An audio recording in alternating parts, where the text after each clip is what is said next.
আজকে হাঁটতে বের হওয়ার সময় একটা দেওয়ালের পাশে দেখলাম একটা ট্যাব এবং ফিল্টার রাখা রয়েছে এবং সেই ফিল্টারের পাশে দুইটা গ্লাস রয়েছে। মানুষ থাকার ফলে আমি ছবি তুলতে পারিনি।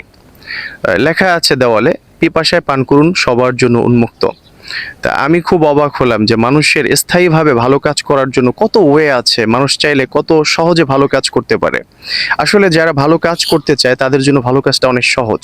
আমরা যদি ইতিহাস থেকে দেখি, আবু বকর সিদ্দিক রাদিয়াল্লাহু তাআলা আনহু তিনি চেয়েছিলেন রাসূল সাল্লাল্লাহু আলাইহি সাল্লামের সাথে থেকে জান্নাত লাভ করবেন। এই জন্য হিজরতের রাতে তার নিজের জীবনকে রিস্কের মধ্যে ফেলেও তারপরেও রাসূল সাল্লাল্লাহু আলাইহি সাল্লামকে সহযোগিতা করেছেন, তার সঙ্গ দিয়েছেন তাকে। এরপরে আমরা যদি দেখি হাতিম তাইয়ের গল্প, স্টোরি অনেকে আমরা জানি যে হাতিম তাই তিনি রাতের বেলা না খেয়ে ঘুমিয়ে যেতেন যেন সকালবেলা মেহমানদারি করাতে পারে, মানুষদেরকে খাওয়াতে পারে।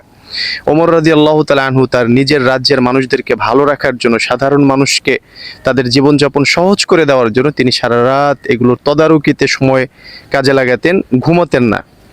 এরপরে আমরা বিভিন্ন সাহাবীদের জীবনী থেকে এগুলো পাই। তো যে কোনো ভালো কাজ করতে চাইলে ভালো কাজ করাটা আল্লাহ তাআলা সহজ করে দেন, শুধুমাত্র নিজের একটা উদ্যোগ নেওয়ার পালা। আসুন আমরা সবাই নিজেদের জায়গা থেকে কোনো না কোনো ভালো কাজ করি এবং মানব সেবায় নিজেদেরকে বিলিয়ে দেওয়ার চেষ্টা করি। আসসালামু আলাইকুম রহমতুল্লাহ।